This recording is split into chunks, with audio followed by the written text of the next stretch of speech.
Hello everyone, Toby from abletondrummer.com here with a new Max for Live tool which is able to change the colors of your SX Pro dynamically via automations. So for example, you can set up some visual cues here if you are in a certain part of your set and if you want some visual changes here being sent to you via color coding. This is possible via the SX Pro Color Automator automation tool here. So this is a Max for Live device. Max for Live is needed to make use of this. It's compatible with Ableton Live 10, 11 and 12. Max for Live is included in Ableton Live Suite or can be bought as an add-on towards Ableton Live Standard, but Max for Live is necessary to make use of this. Okay, so let me quickly show you what this is. This is just a simple device here which needs to be set up. I'm going to show you the setup process in a second, but just so you can see, I can quickly pick colors here and I can automate this menu here for colors and I can exclude stuff. So for example, if I only want or if I don't want the top stuff to change here, I can just deselect those or activate that they are not going to be shown. And if I change now stuff, you can see on the SX that the top stays on the colors I have set up before here. So this is a really great tool to make use of the really great colors, but in a dynamic way and give you some visual feedback here. I'm going to show you how to set this up just so you know when you want to set up stuff like this here, it can be done quite quick. I'm going to show you this in detail after I showed you how to make all the right connections and all the right settings in the SX Pro here and in Ableton Live obviously. But you get, if you buy the device here, you not only get the device and you get this preset here as well, where you got the different automations being set to colored clips already, and you are able to just quickly set up things here if you need to. So for example, if you want to change from, let's say, yellow to orange, you can just copy and paste those clips in here. I'm using arrangement here, but you can use this in session obviously as well. So I split those two, and just quickly to show you, let's loop this section here, and you can see if it's running over there, something is not right. What happened?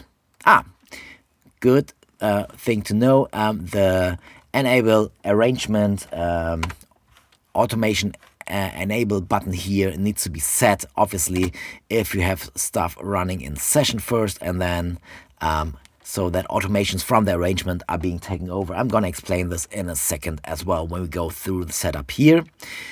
All those little things which can make you crazy if you don't know what you need to do. But just to show you quickly here, I think I proved the concept. This is how easy, how you can set up color changes here once you set up all the different connections here. So let's go through this first, and maybe let's start with the clean device here on a new track. So I just take this one, actually I take this one from my user library and create a new track here, start from fresh. So what you need to do obviously is you need a USB or a MIDI connection or MIDI over USB connection. This is what I'm using here, which makes the most sense, but you can use the DIN connection, the 5-pin DIN connection here as well. And for example, if you're using the SX over longer distances, that makes sense. So if you go into your preferences in Ableton Live, you need to make sure that the SX is selected as an input on the track here and as an output on the track here as well. Inside your MIDI preferences, this is Ableton Live 12. As I said before, it's compatible with 10 and 11, and the preferences are looking a little bit different here, but it's the same. Excuse me. If you go to Link Tempo MIDI, and in the bottom section here, you need to activate the track in and the track out port for your SPD SX Pro. If you're using a different MIDI connection here via the 5-pin DIN MIDI, you obviously need to select this port here to be track in and track off. So now on the MIDI track itself, you want to select the SX Pro as an input, and you want to select the SX Pro as an output, and you want to set this to channel 10. Okay, so now you want to hit on the arm function here. You can set the monitor to in here as well, but later on, if we are using the clips here, this is a little bit of a thing. If we set this to in and deselect it, all the colors go away because those clips aren't active anymore. So if you're not recording anything, just use the record button. Probably if you're performing live, you're not recording anything in here anyways. So you can leave this like this and just hit on the arm function here. Okay, now we need to change a few things in the SPD SX Pro here in the preferences. So making sure that it's sending over the right MIDI messages and that it's being able to receive all the MIDI messages from this Max for Live device here. Okay, so let us fold down the browser, and there is a help view on the device itself here, which makes sense to have a look at because my camera on the SX Pro I'm using here is the picture is not great, so you can see stuff here a little bit better. So first of all, if you are going to your SX Pro, select the menu and then go to the System MIDI. So System MIDI is the third from the top, and you go to Enter, and then on the info view it says here, after you go to Menu and System MIDI, scroll all the way down to receive exclusive to the point receive exclusive, and set it to on. Per default this is off, so we need to scroll down all the way, and at the bottom you have an on and off button here, and you can change this via the plus and minus. So set this one to on. So this makes sure the color changes MIDI messages which are being sent from the Max for Live device here are being sent over to your SX Pro. Okay, now you have a few more things you need to change, and you need to make sure that they are set right. So in the same menu, if you go all the way up again, so let's scroll all the way up again, we have the menu point here, MIDI TXRXSW, which is for receiving and sending MIDI messages from and to the SX Pro here. This needs to be set to on. Underneath, we will find the global MIDI channel. Per default, this is set to channel 10. And channel 10 is usually the MIDI channel drum stuff gets sent and received on. So just make sure this is channel 10. You can use a different channel if you want to, but then you need to make sure to set this channel in Ableton Live when you're sending stuff out here as well. So just leave it to 10 if you don't need to change it. The next 2 points are program change, TX and RX. Okay, so again, TX receiving, TX is sending, RX is receiving. Okay, so those are for the kit changes here. So for example, if I change stuff in here, we can see different kits are being selected, and the same way if I select kits on the different kits via the plus and minus button on the SX Pro, that the plugin is receiving that as well. The numbers of the kit selection here on the plugin and on the SX Pro need to match so that the plugin knows where to send those changes to, obviously. Okay, so let's go back into the info view. And we have one more thing here, which is set per default as well, the device ID of this SX Pro. This is just for if you're using multiple SX Pros, you can give your SX Pro a different ID, so it's listening to a different sysx message here. But per default, this is set to 17, so just make sure that this is set to 17 on your SX Pro as well. Otherwise, the device, the color changing wouldn't work. It's some weird addressing stuff in the background. You don't need to understand this. Just make sure it's set to 17 and you're done. And you can leave the menu here, and we can leave the menu on the SX Pro here. And now we can see that if we're changing to a different kit number on here, that this is happening vice versa. So if I change kits on my SX Pro stuff, the kit changes are being received in this plugin here. And now if I change colors here, those colors are being sent over to the right one. So I have a second device, which I just quickly want to show you at this point. This device is just for the color editing. So if you have a few things you want to set, for example, if you want to set the pads to static or to state or dynamic, you can do this right in here with this SX Pro color editor. This is a second device, but available as a bundle. So if you want to set up stuff not as dynamic, but more like save stuff on the SX Pro, you can do this right here. Okay, with this other plugin, where you will find a link to in the description here as well, in the video description. And as well for this, for the SX Color Pro automation, obviously there's a link in the video description here as well.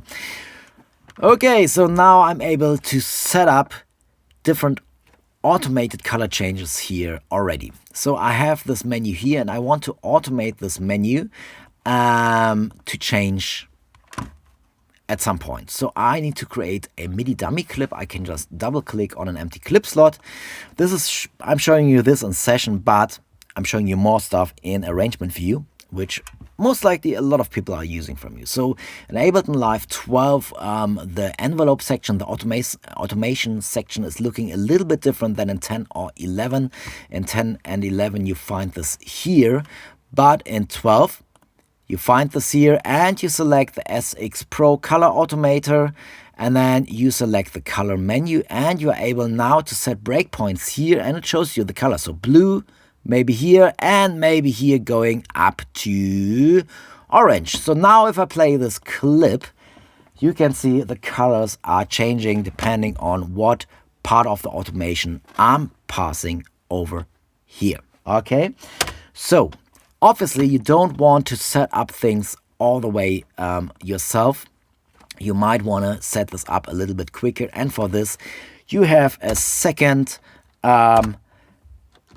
file.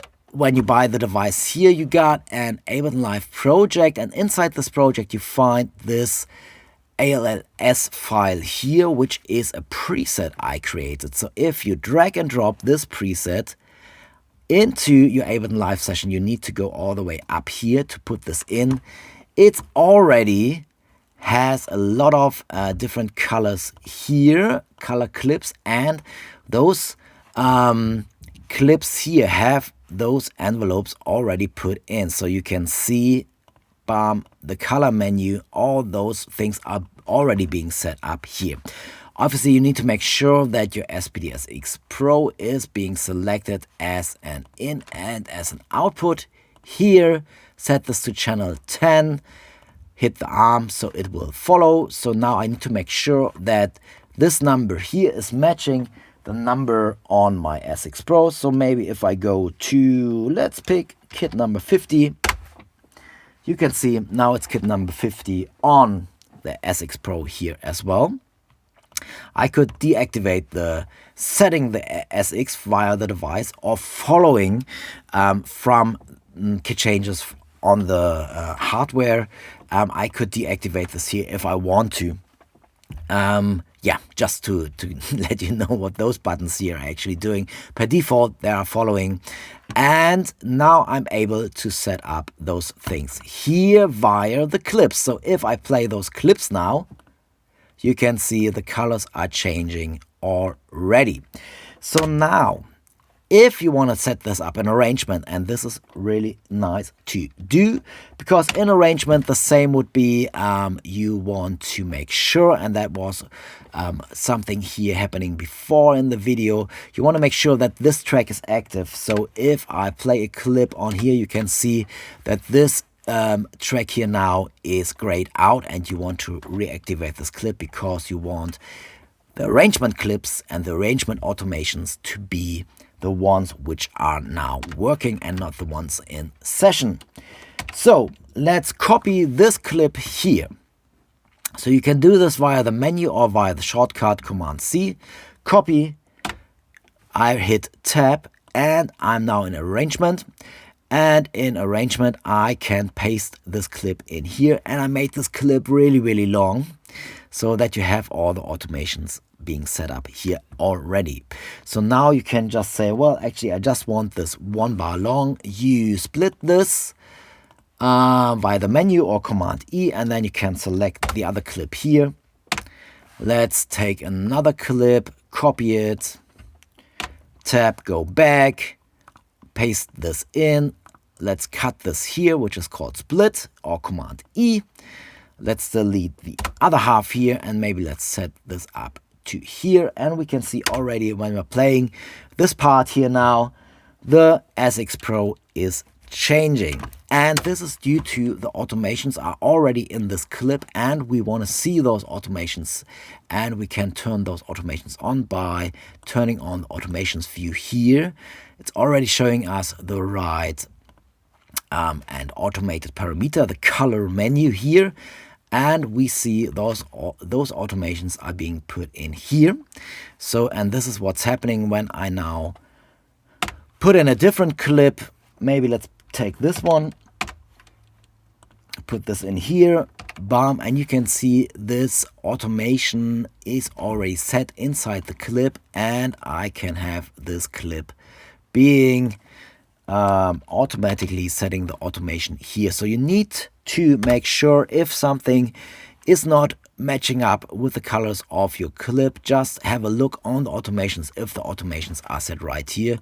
But in most use cases you wouldn't need the automation view here, just using the different colors. So there is one more really great feature. Obviously, let's say you want all the colors, and that's what if I change now stuff in here, let's say you want all the colors being white, and I just changed something here, and you can see now, if we turn on the automation view here again, that the menu here is now grayed out. This line is now grayed out. This means I have deactivated the automation via changing the menu here manually. I just selected white. So I need to make sure, and this arrow up here shows me that the current automation is deactivated. So I want to re-enable automation here again. I hit this one, and we can see the automation here is lighting up again and fully not grayed out anymore. Okay, so let's select white again because I wanted to show you something. Let's say I don't want all the pads to change. I just want maybe the bottom pads to change here. So I can deselect the top ones here. Or maybe let's do just so that we just have the horizontal are changing here. Okay, so now only the ones which are active and which are visible here now to us on the plugin, only those will change the colors, and we can see this here now. So everything stays white, and the horizontal stays white, and the other ones are being are changing now. So and it looks like they are not being set to static, which I can quickly do via my second device here. If I send those over, I'm at kit 50 actually. Let's quickly do this, and let's set all to white and static. So this is the second device here, which can be bought as a which is bundled, or can be, both devices can be bought as a bundle. That's what I mean. Okay, so now I set the the vertical ones to be static colors. And now if I do my magic here again, we can see that the colors are a bit brighter than before. Okay, so obviously this is takes a little bit of time to get into. I think for most drummers who are already using Ableton Live for playing live, this could be a great feature. Yes, this shouldn't be the reason why you're using Ableton Live only. Ableton Live is really exciting and interesting for drummers already when using the SX or the SX Pro. And a lot of people are using this, and the flexibility in changing sounds and automating sound changes, automating kit changes, etc. is just great and gives you much more possibilities to do stuff when you're using Ableton Live and the SX or the SX Pro as a MIDI controller. And if you're doing that already, I think for those of you who are doing that already, this can be a really great tool. You will find the links in the video description to get the device. Again, it's a Max for Live device. You will need Max for Live to make use of this, and Max for Live is included in Ableton Live Suite. Not in Intro, not in Standard, can be bought as an add-on towards Standard, but just so you know, you will need Max for Live to make use of those devices. So links in the video description. If you have any other ideas or questions or things, I have quite a few resources for the SX, some for the SX Pro as well, how to use those in conjunction with Ableton Live. Just follow the links in the video description to find out more if you're excited about that. Cheers, bye bye.